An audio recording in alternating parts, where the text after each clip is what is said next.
ঝুম বৃষ্টি পড়ে, মানুষ বেরোতে পারছে না, তখন কি করবে? ভাত হচ্ছে, ভাতের যে মারটা বা ফ্যান বলে, ফ্যানটা দিয়ে শীতল দিয়ে রান্নাটা, যেটা আজকে আমি তোমাকে দেখাবো। মানে আমরা আজকে রান্না করছি তাহলে হঠাৎ কলাইয়ের ডাল।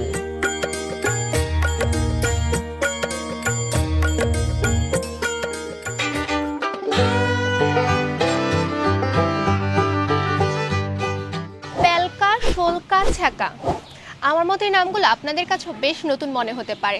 তবে আপনারা যারা আমার বৃহত্তর রংপুর বা কুড়িগ্রামের দর্শক আছেন তারা কিন্তু এই নামগুলোর সাথে বেশ পরিচিত।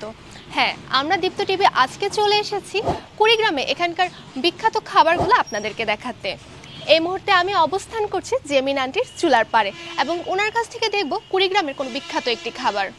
কেমন আছেন আন্টি? আছি, ভালো আছি। তুমি ভালো আছো? হ্যাঁ, আমি তো অনেক ভালো আছি এবং আমি ঢাকা থেকে শুনেছি যে আপনাদের এই বৃহত্তর রংপুর বা কুড়িগ্রামে কিছু জনপ্রিয় খাবার আছে, সেগুলো